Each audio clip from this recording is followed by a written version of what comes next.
Est-ce que tu as vécu 365 jours cette année ou est-ce que tu as vécu la même journée 365 fois? De nombreuses personnes s'apprêtent à démarrer l'année 2026 comme ils sont en train de finir 2025, avec les mêmes excuses, les mêmes habitudes, les mêmes résultats médiocres. Ils appellent ça une nouvelle année. J'appelle cela une boucle temporelle. Tu ne peux pas démarrer la nouvelle année et ajouter des objectifs sans comprendre pourquoi tu n'as pas atteint ceux de l'an dernier. Aujourd'hui, nous allons disséquer ton année. Pas simplement faire un bilan, mais faire un véritable audit stratégique. C'est une masterclass. Cela va nous prendre une dizaine de minutes et nous allons prendre chaque aspect de ton année et y tirer des leçons qui valent de l'or. Si tu ne fais pas ça, tu es condamné à reproduire la même année et les mêmes erreurs. Es-tu prêt pour démarrer? On y va.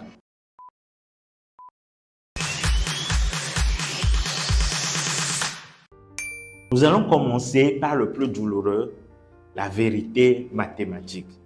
Tu te dis peut-être que tu as beaucoup travaillé cette année. Ah bon? Nous allons vérifier cela. Le premier exercice que nous allons faire, c'est ton audit temporel, l'audit de la façon dont tu utilises ton temps.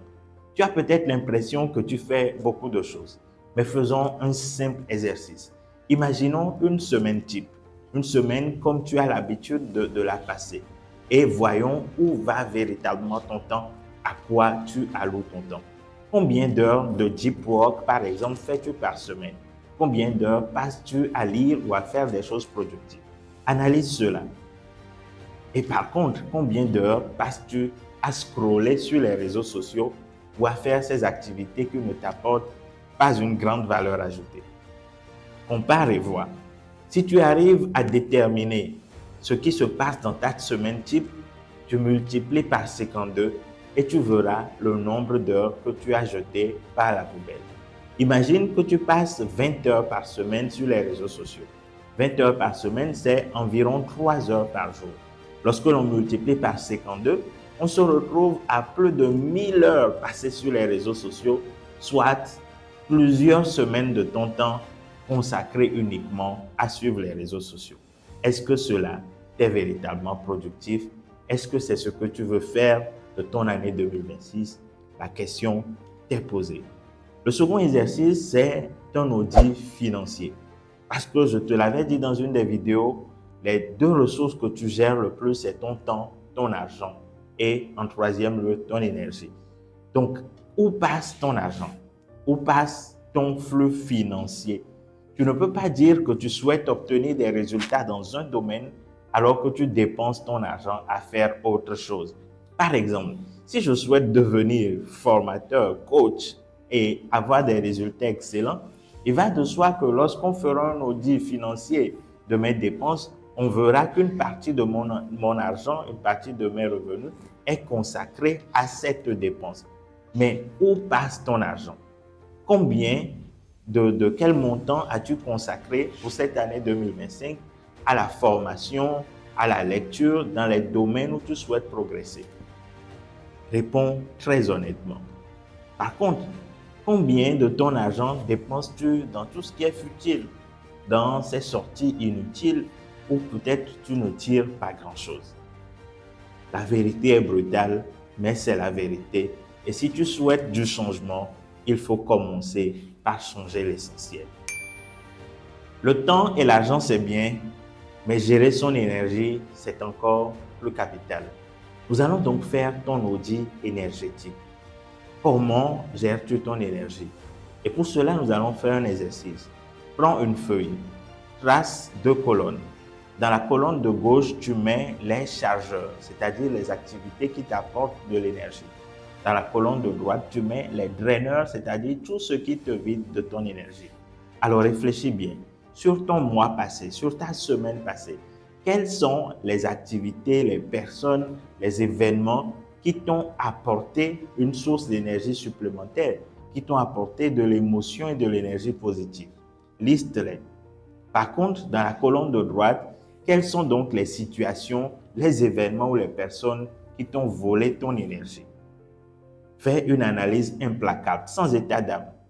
N'aie pas peur de mettre le nom de cet ami avec qui tu passes beaucoup de temps, mais à l'issue de ce temps, tu en ressors lessivé et vidé d'une bonne partie de ton énergie. Fais cet audit de façon implacable et objective.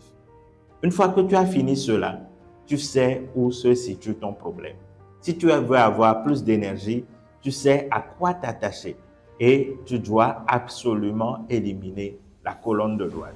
Si tu souhaites une année 2026 où ton énergie est utilisée à produire du résultat, tu dois éliminer au maximum les draineurs d'énergie. Que ce soit des personnes, peut-être des personnes auxquelles tu tiens, que ce soit des activités ou des fréquentations, tu dois éliminer ta colonne de droite. Ce sera ton axe de travail avant d'entamer 2026 de la meilleure façon. Maintenant qu'on a les données, nous allons poursuivre notre travail de chirurgien.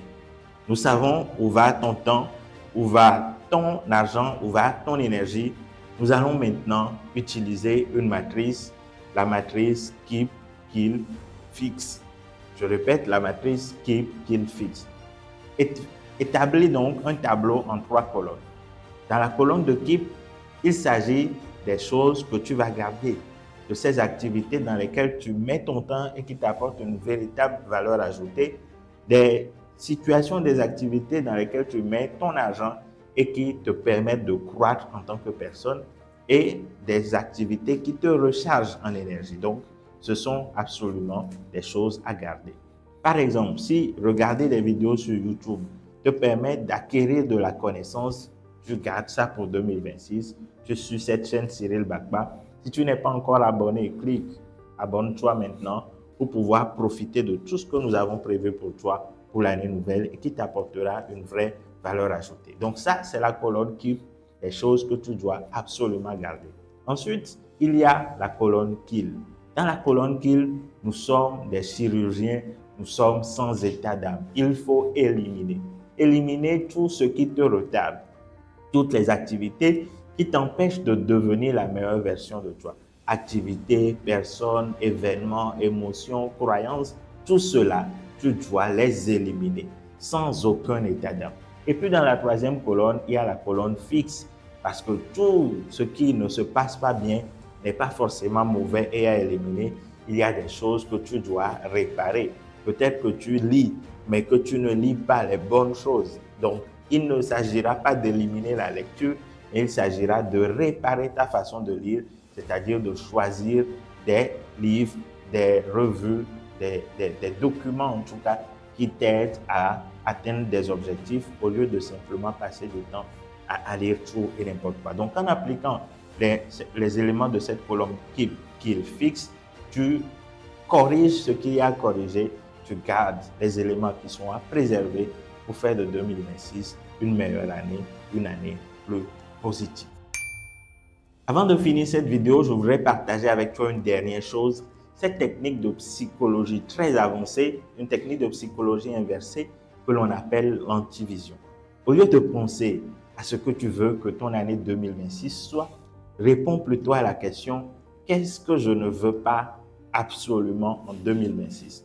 Ce sera peut-être de perdre de l'argent, de voir diminuer tes revenus, de prendre 20 kilos, etc. Donc, liste tout ce que tu ne voudrais pas du tout voir en 2026. Et une fois que tu as listé cela, tu sais ce que tu as fait, tu viens d'établir ce que l'on appelle ta note to-do list, c'est-à-dire des choses que tu dois éviter absolument de faire pour obtenir les résultats qui sont décrits dans ce que l'on appelle l'antivision.